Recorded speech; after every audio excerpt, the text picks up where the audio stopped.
Ich hätte nie gedacht, dass sich jemand in eine Frau wie mich verlieben würde. Mein Name ist Lena. Ich bin 35 Jahre alt und arbeite als Krankenschwester in einer kleinen Klinik in der Stadt. Meine Tage sind immer hektisch. Ich helfe kranken Menschen, reinige Wunden, gebe Medikamente und versuche, den Patienten Ruhe zu geben, wenn sie Angst haben. Meine Arbeit ist schwierig, aber ich liebe sie.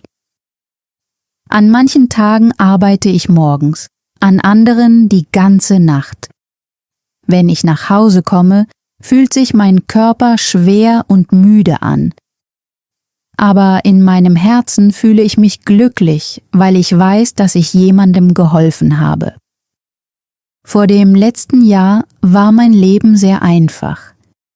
Ich lebte allein in einer kleinen Wohnung in der Nähe der Klinik.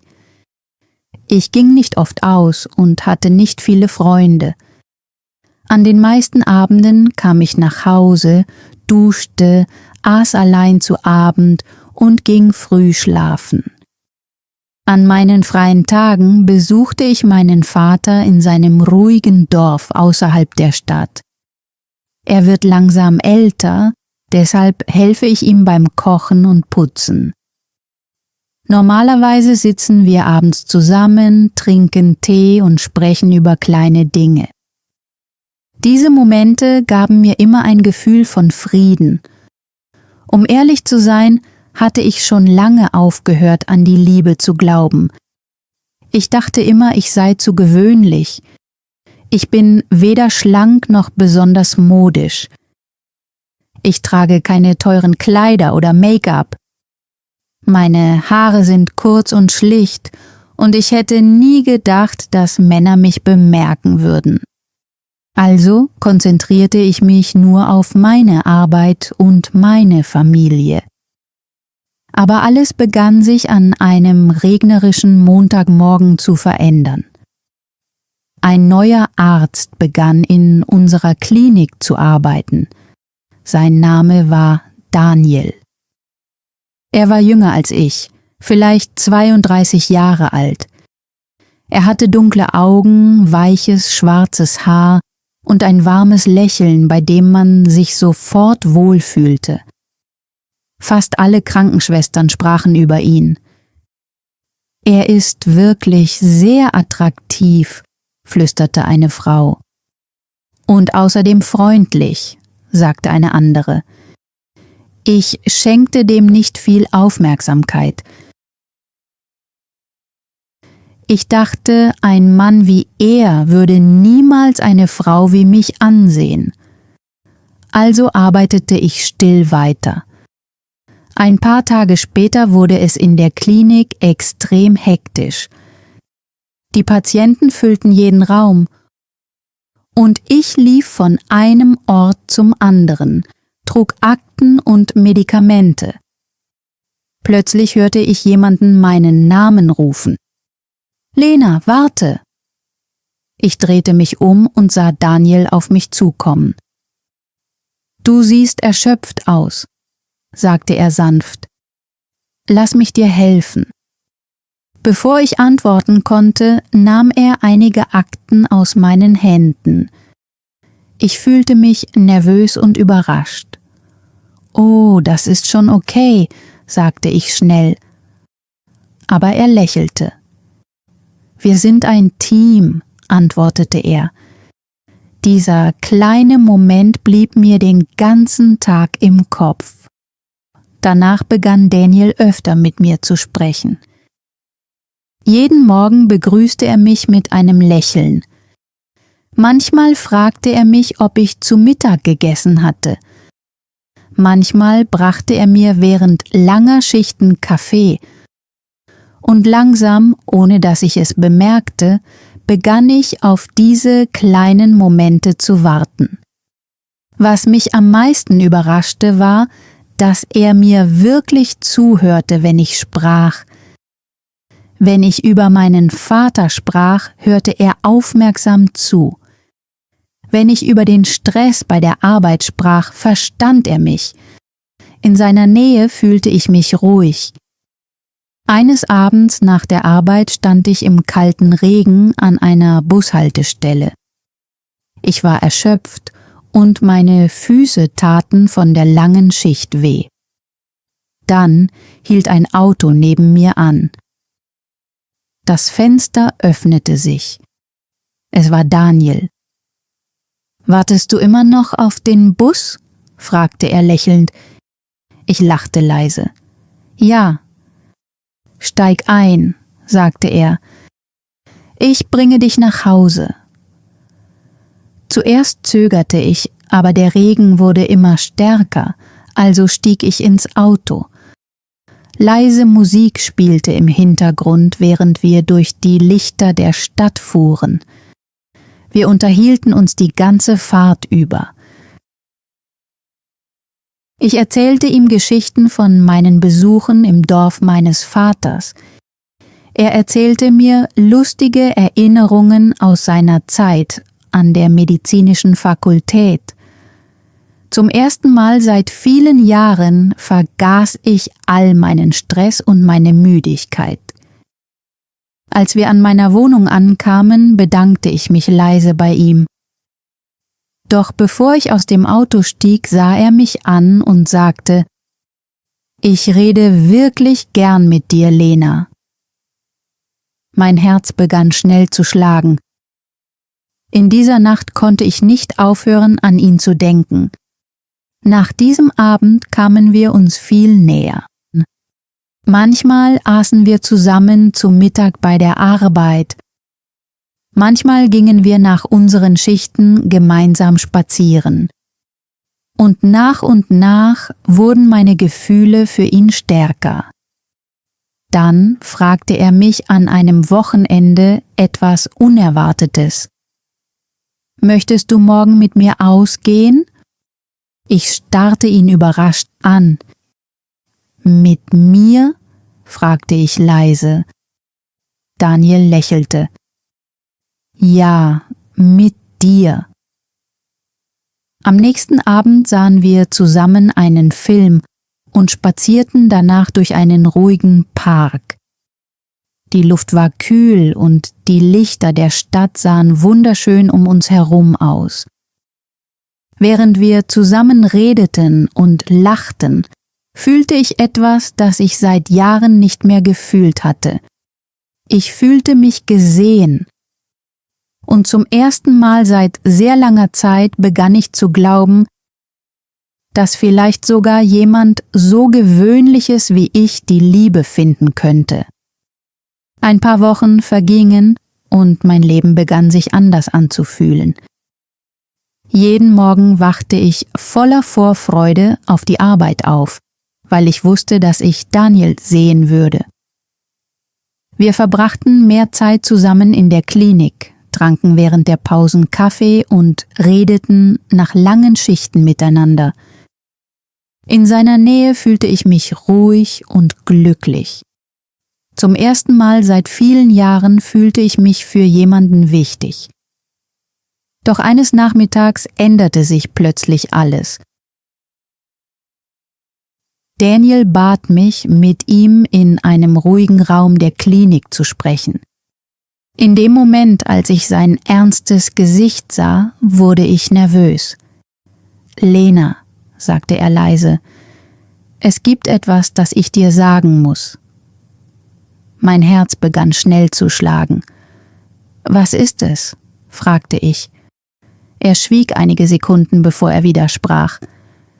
»Ich bin verheiratet.« Für einen Moment konnte ich mich weder bewegen noch sprechen. »Du bist verheiratet?« wiederholte ich langsam. Er nickte. »Ja, ich bin seit 4 Jahren verheiratet.« Es fühlte sich an, als würde die Luft aus dem Raum verschwinden. Er hatte nie von einer Ehefrau gesprochen. Er trug nie einen Ring. Er hatte mir nie ein Zeichen gegeben, dass es eine andere Frau in seinem Leben gab. »Das wusste ich nicht«, flüsterte ich. »Ich weiß«, antwortete er leise. »Es tut mir leid.« Ich sah ihn an und versuchte, alles zu verstehen. »Warum hast du es mir nicht früher gesagt?« fragte ich. Daniel sah auf den Boden. »Weil ich dich nicht verlieren wollte«, gab er zu. »Wenn ich mit dir zusammen bin, fühle ich Frieden. Ich fühle mich verstanden.« Seine Worte berührten mein Herz, aber gleichzeitig fühlte sich etwas in mir unwohl an. Er sprach ruhig weiter. »Meine Ehe läuft schon lange nicht mehr gut. Meine Frau und ich reden kaum noch miteinander. Wir leben zusammen, aber emotional sind wir weit voneinander entfernt.« Ich hörte still zu, doch mein Kopf war voller Verwirrung. Dann stellte ich die Frage, die mir am meisten wehtat. »Weiß deine Frau von mir?« Daniel schüttelte sofort den Kopf. »Nein.« Diese Antwort ließ meine Brust schwer werden. In dieser Nacht konnte ich überhaupt nicht entspannen. Ich saß allein in meiner Wohnung und dachte über alles nach, was er gesagt hatte. Ein Teil von mir war glücklich, weil der Mann, den ich mochte, echte Gefühle für mich hatte. Aber ein anderer Teil von mir fühlte sich schuldig. Ich wollte nicht Teil der Probleme in der Ehe eines anderen sein. Die nächsten Tage fühlten sich seltsam an. Daniel lächelte mich immer noch an wie zuvor. Er brachte mir weiterhin Kaffee und fragte mich, ob es mir gut ging. Aber innerlich war ich nicht mehr ruhig. Manchmal wollte ich ihm nah sein. Manchmal wollte ich weglaufen. Dann geschah etwas, das alles noch schwieriger machte.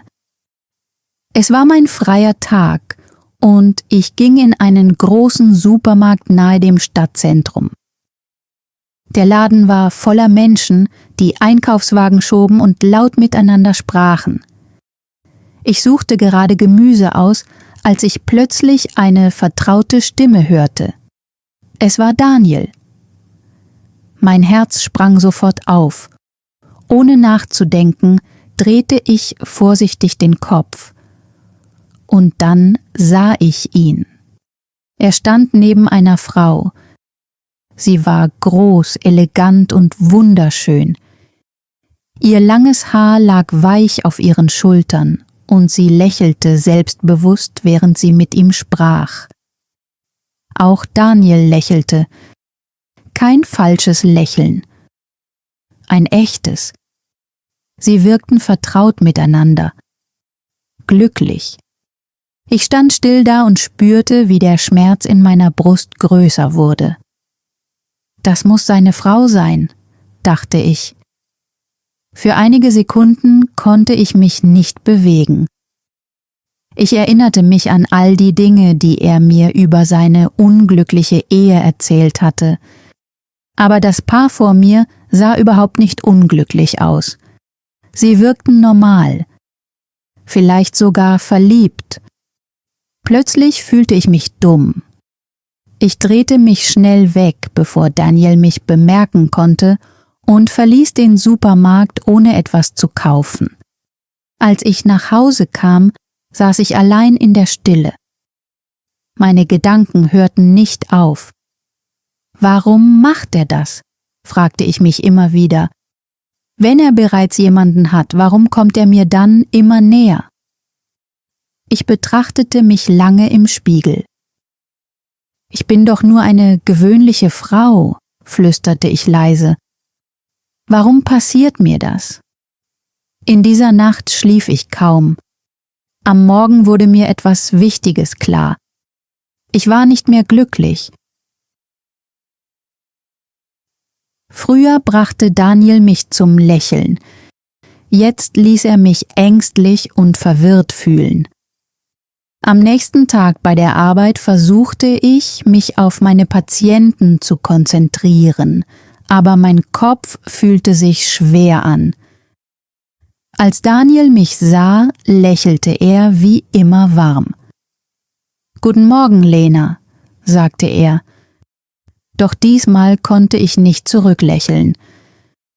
»Wir müssen reden«, sagte ich leise zu ihm. Wenig später gingen wir gemeinsam in einen leeren Raum. Ich sah ihm direkt in die Augen. »Ich habe dich gestern gesehen«, sagte ich. Sein Gesichtsausdruck veränderte sich sofort.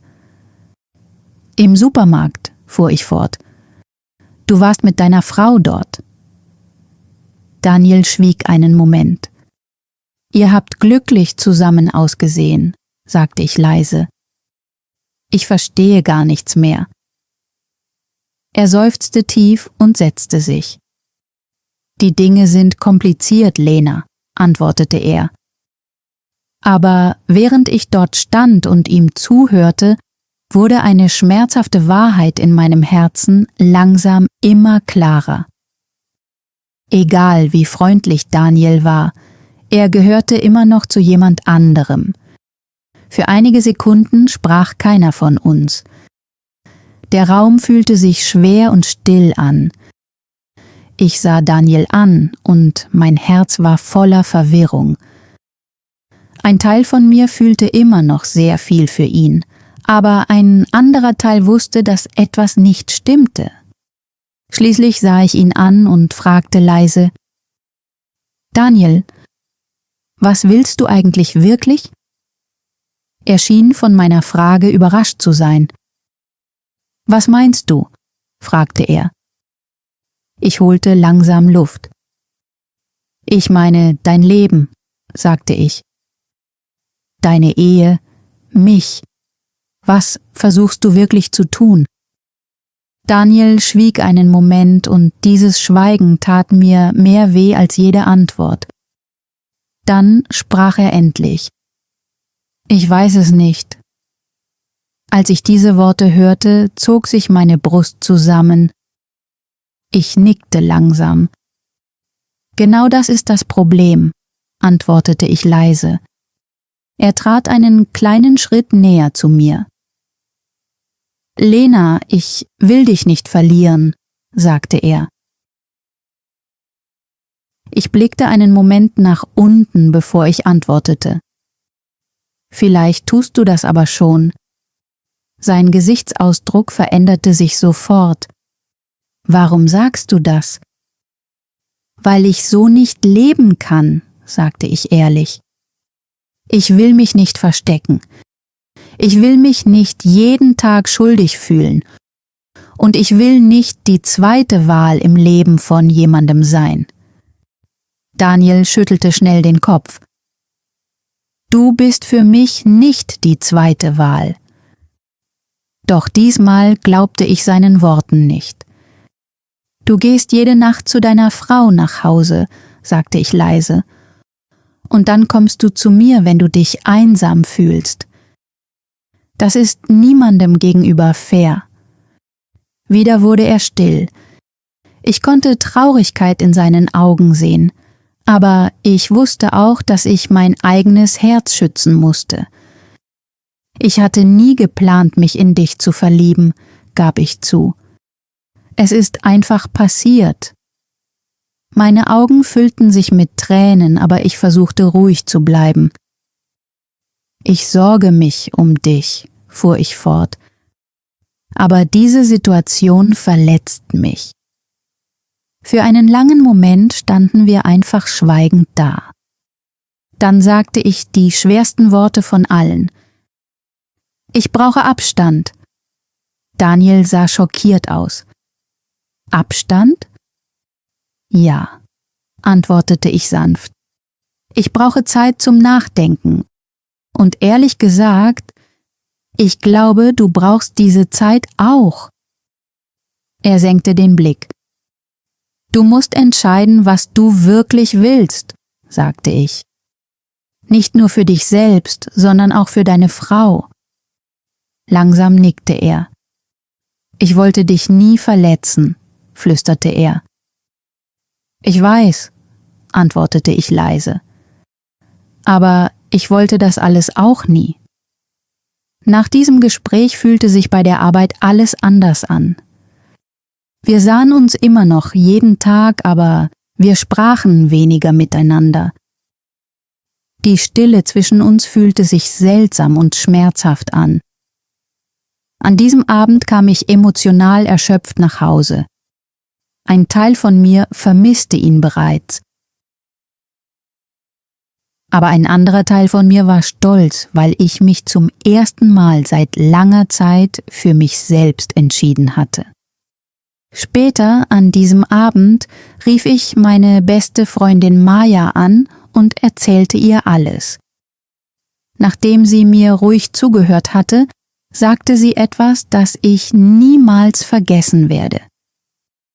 Du verdienst jemanden, der sich ganz für dich entscheidet, Lena. Nicht nur halb. Ihre Worte blieben in meinem Herzen. In den nächsten Tagen versuchte ich, mich wieder auf mein normales Leben zu konzentrieren. Ich arbeitete lange Stunden, besuchte meinen Vater und hielt mich beschäftigt. Aber manchmal tauchten Erinnerungen an Daniel immer noch in meinen Gedanken auf. Sein Lächeln, seine Stimme, die Art, wie er mich ansah. Aber ich erinnerte mich auch an die Wahrheit. Er gehörte immer noch zu einem anderen Leben. Dann klingelte eines Abends plötzlich mein Telefon. Ich sah auf den Bildschirm. Es war Daniel. Mein Herz begann sofort schneller zu schlagen.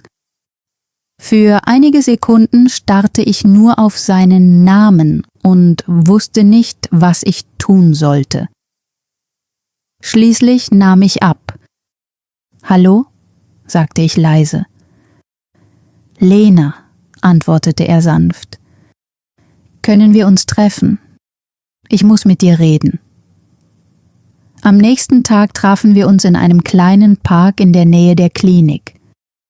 Als ich ankam, sah ich ihn allein auf einer Bank unter den Bäumen sitzen. Er sah ernst aus, müde, anders. Als ich mich neben ihn setzte, bewegte sich der kühle Wind sanft um uns herum. Daniel sah mich einen Moment lang an, bevor er sprach. »Ich habe in den letzten Tagen über alles nachgedacht«, sagte er leise. Und tief in mir wusste ich, dass dieses Gespräch unser Leben für immer verändern würde. Daniel blieb einen Moment still, bevor er wieder sprach.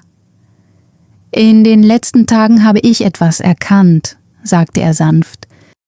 »Ich kann nicht mehr so weiterleben.« Ich sah ihn aufmerksam an. »Was meinst du damit?« fragte ich. Er holte tief Luft und blickte auf seine Hände.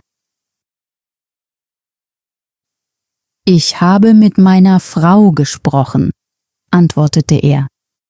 Ich war sofort überrascht. »Du hast ihr alles erzählt?« Langsam nickte er. »Ja, wir hatten ein langes und ehrliches Gespräch.« Mein Herz begann schneller zu schlagen, während ich ihm zuhörte. »Ich habe ihr gesagt, dass ich schon lange nicht mehr glücklich bin«, fuhr er fort. »Und sie hat zugegeben, dass sie genauso fühlt.« Für einige Sekunden wusste ich nicht, was ich sagen sollte.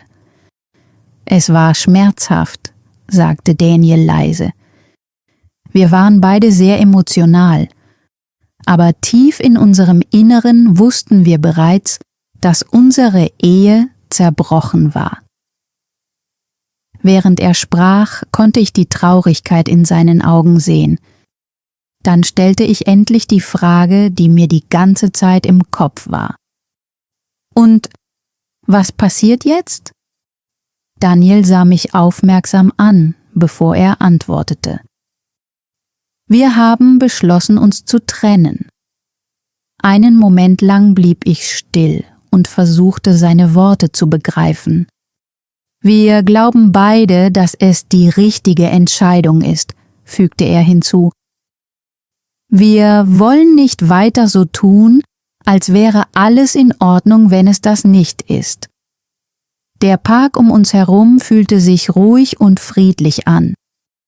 Ich konnte Vögel in der Ferne hören und das leise Geräusch des Windes in den Bäumen. Dann sah Daniel mir direkt in die Augen. »Lena«, sagte er sanft, »ich möchte jetzt ehrlich zu dir sein. Ich empfinde sehr viel für dich. Und ich möchte eine echte Beziehung mit dir. Nichts Verstecktes, nichts Verwirrendes, etwas Ehrliches.« Diese Worte ließen mein Herz warm werden. Aber gleichzeitig blieb ich vorsichtig. »Bist du dir sicher?« fragte ich leise. »Ja«, antwortete er. »Aber ich weiß auch, dass wir nichts überstürzen sollten. Mein Leben verändert sich gerade und ich möchte die Dinge richtig machen.« Diesmal fühlten sich seine Worte anders an. Reifer, ehrlicher. Ich dachte über alles nach, was in den letzten Wochen passiert war. Über das Glück, die Verwirrung, die Schuldgefühle und die schlaflosen Nächte. Ich dachte auch an seine Frau, an mich selbst und daran, was ich wirklich verdiene. Schließlich sah ich ihn an und sprach ruhig. »Danke, dass du mir die Wahrheit gesagt hast.« Er blieb still und hörte aufmerksam zu. »Ich empfinde auch etwas für dich«, gab ich zu. »Aber diese Situation hat mir etwas Wichtiges beigebracht.« »Was denn?«, fragte er leise. Ich lächelte leicht, bevor ich antwortete. Ich habe gelernt, dass ich mich selbst respektieren muss. Daniel nickte langsam. Ich kann kein Teil von etwas sein, das mich verborgen oder unsicher fühlen lässt, fuhr ich fort. Ich möchte Frieden in meinem Herzen. Ich möchte Ehrlichkeit. Das verdienst du, sagte er leise. Ich holte langsam Luft. Falls wir jemals versuchen sollten, gemeinsam etwas aufzubauen, sagte ich, dann möchte ich, dass wir alles langsam angehen. Er lächelte sanft. Das verstehe ich. Du brauchst Zeit, um deine Vergangenheit richtig abzuschließen, fuhr ich fort. Und ich brauche Zeit, um wieder Vertrauen zu lernen. Das ist fair, antwortete er. Zum ersten Mal seit vielen Tagen fühlte ich innerlich Ruhe. Es gab keine Verwirrung mehr zwischen uns, keine Geheimnisse mehr. Wir saßen still zusammen, während sich der Himmel über dem Park langsam orange färbte. Nach einer Weile lächelte Daniel sanft. Ich bin wirklich froh, dass wir heute gesprochen haben. Ich auch, antwortete ich ehrlich. Als wir schließlich aufstanden, um zu gehen, fühlte sich der Abschied anders an als früher. Nicht schmerzhaft, nicht schwer, einfach friedlich. Als ich an diesem Abend allein nach Hause ging, dachte ich tief über alles nach, was passiert war. Diese Erfahrung hat mich verändert. Sie hat mir gezeigt, dass Liebe nicht nur aus Gefühlen oder Anziehung besteht. Wahre Liebe braucht auch Ehrlichkeit, Respekt und klare Entscheidungen. Manchmal suchen Menschen an den falschen Orten nach Glück, weil sich etwas in ihrem Leben leer anfühlt. Aber es ist nicht meine Aufgabe, das kaputte Leben eines anderen zu reparieren. Ich verdiene jemanden, der wirklich bereit für mich ist. Jemanden, der sich offen für mich entscheidet und nicht heimlich. An diesem Abend stand ich wieder vor meinem Spiegel. Doch diesmal sah ich mich selbst anders an. Ich lächelte sanft und flüsterte, ich bin genauso gut, wie ich bin. Und zum ersten Mal seit langer Zeit glaubte ich diese Worte wirklich. Vielen Dank, dass du dir diese Geschichte bis zum Ende angehört hast. Ich hoffe, du hattest Freude daran, heute mit mir Deutsch zu lernen. Wenn dir diese Geschichte geholfen hat, dich zu entspannen und dein Deutsch zu verbessern, dann gib dem Video bitte ein Like und abonniere German Tales für weitere einfache und emotionale Geschichten. Bis zur nächsten Geschichte.